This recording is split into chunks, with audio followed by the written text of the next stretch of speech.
আগামীকাল sponsor decorative ফুলসির কারা আপনার আবেদন করতে পারবেন সেই ব্যাপারে কথা বলবো এবং বিস্তারিত আরো কিছু বলবো। তো আসসালামু আলাইকুম রহমতুল্লাহ বারকাতু। তো অবশেষে আপনার এটা একটা আসলে চমৎকার সুখবর যে আমাদের জন্য আগামীকাল প্রথম ক্লিক ডে আপনি স্পন্সরের সকাল 9টা থেকে শুরু হবে। তো এর ভিতরে যারা আপনার স্পন্সর আবেদন করবেন, মূলত কারা আবেদন করতে পারবেন? সবাই ইচ্ছা করলে আপনি ক্লিক ডেতে আপনি অংশগ্রহণ করতে পারবেন না। তার বেশ কিছু বিস্তারিত কথা বলবো। মূলত যাদের নভেম্বরে আপনার প্রি অ্যাপ্লিকেশন করা ছিল, আপনি প্রি ফাইল করা ছিল, শুধু তারাই আপনার আগামীকাল আপনি ক্লিক ডেতে অংশগ্রহণ করতে পারবেন। কেউ যদি আপনাকে রিসেন্ট যদি বলতো যে আপনার পাসপোর্টের কপিটা দেন, আমরা স্পন্সর জমা দিয়ে দিই, তাহলে এটা কিন্তু দাহা একটা মিথ্যা কথা এবং একটা সোজা কথা জালিয়াতি। তো শুধু যারা আপনার নভেম্বরের আপনার প্রি ফাইল কোর্সে জমা দিয়ে রাখছে, শুধু তারাই আপনার আগামীকাল আপনি স্পন্সরের মানে 5ই ফেব্রুয়ারি সকাল 9টাতে ক্লিক করতে পারবেন। এবং এটা শুরু হবে মূলত আপনার ফাইলটা আপনি ইচ্ছা করলে আপনি তৈরি করার আগে আপনি যাচা বাচা করার জন্য আপনি 8:30 থেকে এটা শুরু করতে পারবেন, 8টার পর থেকে শুরু করতে পারবেন, কিন্তু আপনি শুধু ক্লিকটা করতে হবে 9টার দিকে। তো অনেকেই ভাবেন যে যে আমরা এবছর কতটা, সত্যি কথা বলতে কি আমি ভিডিওটা আরো আগে আপলোড করতে চাইছিলাম, মূলত আসলে আমার ব্যস্ততার কারণে আপনি আপলোড করা হয় না। আমার যারা শুভাকাঙ্ক্ষী আছেন, অনেকে অধীর আগ্রহে আছেন, যারা জমা করবেন ফাইল, তারা হয়তো কিছু ইনফরমেশন চাচ্ছিলেন। তো যাই হোক, সরি।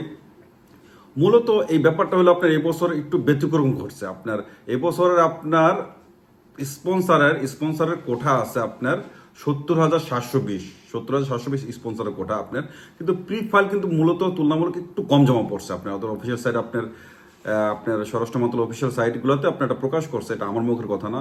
63,000 সামথিং, এখনো কিন্তু মাইনাস। টোটাল আপনার এই বছরে 1,65,000-এর ভিতরে আপনি স্পন্সর যে 70,720 যে আশা করছিল, এটাতে মূলত আপনার প্রিফাইলটা জমা পড়ছে খুব কম। এটাতে আপনাদের সুবিধা হয়েছে, সত্যি কথা বলতে, যে যাদের আপনার আসার সম্ভাবনা আছে, যে অনেকে আপনি অধীর আগ্রহে আছেন, যে গতবার যেরকম হয়েছিল যে আপনার অগণিত ফাইল জমা পড়ছে ক্লিক ডেতে, এর থেকে যাচা বাচা কেমন হবে। তো এই বছর এই সিস্টেমটা চেঞ্জ করে আপনি প্রিফাইল করে দিয়েছেন। প্রিফাইল করাতে শুধু যারা প্রিফাইল করে রাখছে শুধু তারা জমাইতে হবে। এবং এই প্রিফাইলের সবচেয়ে চমৎকার ব্যাপার হলো যে প্রিফাইলটা আপনার ওভার হয় নাই, এই প্রিফাইলটা মাইনাসে ছিল। এতে আপনার যাদের মোটামুটি জমা পড়ছে বা সরি যাদের মোটামুটি আপনার প্রিফাইলটা কমপ্লিট করা আছে 100%, বা আরেকটা ব্যাপার আছে, প্রিফাইল অনেক সময় আউট সার্টিফিকেশন, অনেকের কাগজপত্র পুরোপুরি কমপ্লিট নাই, ধরেন আলোচ্য বাসা না, সে দিতে পারে না, সে আলোচ্যর রিসিট কপি দিচ্ছে বা আলোচ্যর উজ্জ্বল রাখছে, যেটা হইলে আমি দিব, এটা কিন্তু সম্ভব। একেবারে না মানে ইচ্ছা করলে না দিয়েও প্রি কমপ্লেনের সময় আউট সার্টিফিকেশন দিয়েও, মানে আপনি ঘোষণাপত্র আবেদন করলেন যে আপনার ঘোষণাপত্র দিলেন যে আপনার বাসা আলোচনা এই মুহূর্তে নাই, কিন্তু আপনার বাসা সবকিছু আছে, আপনি আলোচনার জন্য অ্যাপ্লাই করছেন, সে আলোচনা আসলে সে আপনি অ্যাড করবে, এভাবে কিন্তু করছে অনেকে। যাই হোক, এটা কোনো একটা বড় কথা না। তো যাদের প্রি কমপ্লিশন বা প্রি ফাইল কমপ্লিট করছেন, শুধু কালকে তারাই আবেদন করতে পারবেন এই 70,720-এর কোঠার ভিতরে আপনি স্পন্সারে। এবার আসা যাক যে এই ব্যাপারগুলো কি ঘটতে পারে। এমনও হইতে পারে যে আপনার অনেকে এর আগে দেখছেন যে বেশি পড়ছে, অনেক অনিশ্চিত ছিলেন, কিন্তু এবছর মোটামুটি যদি আপনার আবেদনটা সঠিক সময় মোটামুটি আপনার সব কিছু ঠিক থাকে, তাহলে আপনার আবেদনটা পড়লে অনেকটা আশাবাদী। তারপর হবে আপনার 33টা দেশ।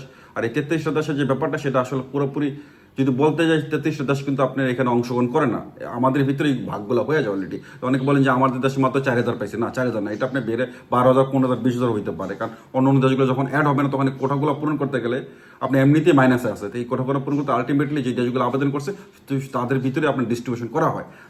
তো এবার আসি যে অনেকে বলেন যে আমার আবেদনটা ক্লিক টাইমটা যদি 9টা কত মিনিটে থাকলে ভালো হয়।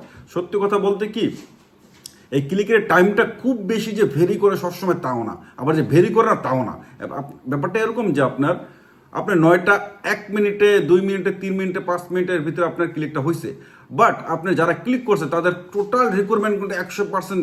যখন আপনি নুলুস্তার বের হবে, তখন দেখা গেল যে মালিকের সঙ্গে ঝামেলা হয়েছে, মালিকের সঙ্গে কাজের ঘাটতি গেছে, ওই সময় লোকটা সে নিতে চাচ্ছে না, এরকম যদি গরুমিশি করে, বা যখন ইমেল করবে যে নুলুস্তারটা আপনি ইস্যু করার আগে মালিককে যাচাবাচি করতে গেলে, যখন দেখবে যে মালিকের পুরোপুরি 100% তাদের সঙ্গে যাচ্ছে না, তখন সেই নুলস্তার আর ইস্যু করবে না। তো দেখা গেল সেই মালিকের সেই আবেদনের ক্লিকটা কিন্তু 9টা 1 সেকেন্ডে ছিল, আলটিমেটলি সেই 9টা 1 সেকেন্ড হচ্ছে না। তাই কিন্তু 9টা 2 মিনিটের আবেদন ক্লিকটার টাইমটা কিন্তু দেখা গেল যে মালিকের সব কিছু আগ্রহ আছে, আনার সব কিছু রিকমেন্ড ঠিক আছে, যখন নক করছে নুলস্তা ইস্যু করার আগে, তখন তার ওকে দিছে।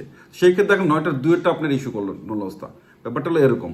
তো যাই হোক, সবসময় যে ভেরি করে না। তো তারপরে আপনার দেখা যায় যে ভেরি করে কোন ক্ষেত্রে দেখা যায় যে 9টা 1 মিনিটের ভিতরে প্রতিটা যে কটা কোঠা দিবে, যে কটা কোটার শহরের কাগজ নুলস্থ ওঠার কথা, সেই নুলস্থগুলো 9টা 1 মিনিটের ভিতরে সব পারফেক্ট আছে, সব পারফেক্ট আছে। এখন এই 9টা 1 মিনিটে তো আলটিমেটলি সবাইকে দেওয়া সম্ভব না, তখন আর এই সময়টাকে তারা কাউন্ট করে।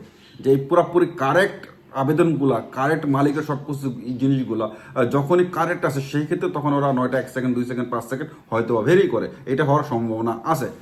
তো যারা আপনারা আগামীকালকে আশা করতেছেন যে তবে এটা সত্যি কথা নয়, এটা 1 মিনিটের ভিতরে হইলে জিনিসটা ভালো হয়, এটা খারাপ না, জিনিসটা ভালো। তো তারপরে দেখা গেল মালিকের কাগজপত্র যাচা বাচা, আর গত বছর মতো এবছর তো আর হবেই না, এই জিনিসটা আশাই করতেছে না গভর্নমেন্ট, কারণ এই জিনিসগুলো এত স্ট্রিক্ট করছে যে মালিক আপনার আনবে সেই মালিকের অবশ্যই আপনার প্রেরপিত্রা নিয়ে শো করতে হবে, কাগজ করে দিতে হবে, কাজের কন্ট্রাক্ট দিতে হবে, কাজে রাখতে হবে, আদারওয়াইজ আপনি কোনো মালিক লোক আনতে পারেন না। এই বছর তো আপনার 3টার বেশি আবেদন করতেও পারে নাই। তো যারা আপনারা ক্লিক ডে নিয়ে আশাবাদী তাদের জন্য আপনারা আসলেই দোয়া করে আপনার জন্য প্রত্যাশা থাকুক যে আপনাদের আগামীকাল ক্লিক ডেতে এই 70,720 জন সামথিং, এর ভিতরে 63,000 প্রি কম্পিটিশন হয়েছে, প্রি ফাইল হয়েছে, এর ভিতরে আপনি আবেদন করবেন। অবশ্যই আপনার যাদের মাধ্যমে আবেদন করতেছেন তাদের অবশ্যই আপনার পরিচিতর ভিতরে, আর গত বছর মতো ঝামেলা যেহেতু নাই, তো এই বছর যদি আপনি সঠিকভাবে আবেদনটা করা হয় এবং আপনার নুলস্তা ইস্যু করার আগে যদি মালিকের সব কিছু ঠিকঠাক থাকে তাহলে আপনার নুলস্তা আশাবাদী, এবং তারপরে ভিএফএসের ঝামেলাটা এটা হয়তো আশা করি আমরা সামনে চলে যাবে। তো আপনাদের আগামী দিনের জন্য মানে সকাল 9টা 1 মিনিটের জন্য দোয়া করে আপনাদের যারা এক বুক আসনে আছেন অবশ্যই আপনারা যাতে কামিয়াব হন, আল্লাহ আপনাদের সহায়ক। আজকে এখানে ভালো থাকবেন, আল্লাহ হাফেজ, চাও চাও।